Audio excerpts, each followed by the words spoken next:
Halo guys, ini Jack dan hari ini aku mau berbicara tentang relationship dengan orang Indonesia dan bule. 6 bulan lalu aku juga berbicara tentang itu, tapi aku berpikir sekarang aku lebih berbicara tentang itu karena aku lebih bagus dalam bahasa Indonesia dan aku punya lain hal-hal yang aku mau bilang. Aku punya few subject yang aku mau berbicara tentang, tapi sekarang my focus is the long distance relationship. So ini tidak seperti bule yang tinggal di Indonesia atau orang Indonesia yang tinggal di lain kota, lain negara, sorry. Tapi ini tentang long distance relationship. Aku punya pengalaman tentang itu dan aku mau berbicara tentang itu. Tentu saja ini it's my opinion, it's not I'm not saying it's the fact 100%, tapi ini apa yang aku berpikir dan ini aku mau bilang kepada kalian dan mungkin ini bisa membantu orang-orang or just curious. So pertama, dan aku berpikir ini hal-hal yang lebih penting dan the bigger problem dengan relationship. So I'm assuming first that there is of course love or at least an attraction between the two person. I'm talking what happens when the relationship is already started. Ini tidak tentang gimana mencari bule or local Indonesian that you want to date. Aku berbicara tentang sekarang kamu punya relationship. So pertama aku mau berbicara tentang bahasa. Dan aku berpikir ini apa yang lebih problematic. I don't know if we said problematic, but the most problematic thing in this kind of relationship. Karena aku tahu ada sangat orang Indonesia yang bisa berbicara dalam bahasa Inggris dan daripada orang Prancis ini lebih, it's a lot more common for Indonesian people to speak English. Tapi not everyone can speak English, of course. Not or speaking in English and speaking it good enough to speak every day or not all day but a lot during the day is different. And ketika aku berbicara dengan orang Indonesia untuk belajar bahasa Indonesia or just to talk before sebelum aku pergi ke Indonesia, aku suka berbicara dengan orang-orang di sangat negara. Dan aku melihat ada banyak orang yang bisa berbicara dalam bahasa Inggris. By that I mean they know few stuff, but it's not enough to have a deep conversation. Jika kamu suka orang-orang dan punya deep conversation, perlu punya bagus bahasa Inggris tentu saja. Jika kamu tidak bisa bagus berbicara dalam bahasa Inggris atau jika dia tidak bisa berbicara dalam bahasa Indonesia, there will always be confusion, there will always be things that are not being understood, things that you want to say that you don't understand, things that you've been told but you don't understand. Dan ini sangat penting. Aku tidak berpikir bisa punya relationship yang bagus jika tidak bisa clearly understand each other. Next, ini gimana bertemu. So let's say you live in Indonesia and the other person live in Europe. It's just for the example. Ini tidak mudah pergi ke Europe untuk orang Indonesia. Aku tahu, aku punya pengalaman dengan itu. Untuk punya visa, the Schengen visa or it's called, ini tidak mudah. Perlu punya sangat duit, perlu punya an explanation to the borders for them to give you the visa. Therefore, it's quite complicated to get it.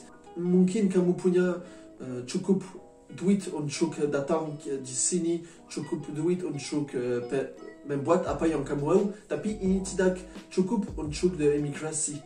Dan like I've said, I have experience with this, and I know they are very annoying. Ketika aku pergi ke Indonesia, aku tidak punya membuat apapun. I don't need to do anything. Aku datang dan ketika aku tiba di imigrasi, fill papers dan that's it. I can stay 30 days di Indonesia or 6 jika aku membayar 1 juta rupiah. Like you've seen, ini tidak mudah. So you can say, well, he or she will come di Indonesia dan tentu saja ini apa yang lebih mudah. Ini apa yang aku melakukan dan aku berpikir sangat orang-orang membuat itu. Tapi ini tidak mudah karena the cost of life di Indonesia ada lebih not mudah, but cheaper. But it's cheaper di Naja, tapi the price of the ticket for the flight is very expensive. I would say if you take it around maybe June, you need 600 euros. So 600 euros is, if I'm not mistaken, it's 10 million rupiah. There's that. There's the Tentu saja all the things you will do in Indonesia. So semua orang tidak bisa membuat itu. So kadang-kadang ini bisa menjadi rumit untuk bertemu, especially if you are young and the other person is young too. It's not easy to find this kind of money. At first, ketika aku mau pergi ke Indonesia, aku tidak punya cukup duit back then. So it was frustrating because I couldn't go the way I wanted. Sekarang aku punya cukup waktu, aku punya cukup duit, tapi I know that it's not gonna be easy, and mungkin the person you are dating or liking have enough money, but still it's an investment that is not easy to make. So that's something to have in mind when you think about it. So tentu saja ada cultural differences. Aku sudah berbicara tentang itu di lain video, tapi gimana relationship di Prancis or overall di Western countries dan di Indonesia ada berbeda. If religion is very important for you or for him, it's important to discuss it because it's strong in the cultural differences. For example, di Prancis ini normal jika kamu tinggal bersama your boyfriend or girlfriend before getting married. It's normal to live together for some time.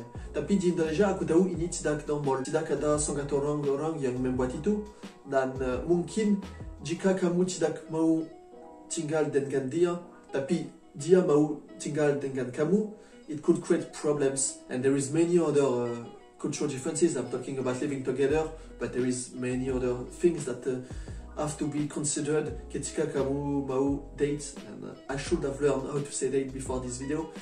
When you consider having a relationship dengan bule, tentu saja it's not a surprise, tapi sekarang dengan coronavirus ini sangat rumit, tidak bisa datang untuk 1 tahun dan more months to come. I'm not sure exactly ketika Indonesia akan open their borders.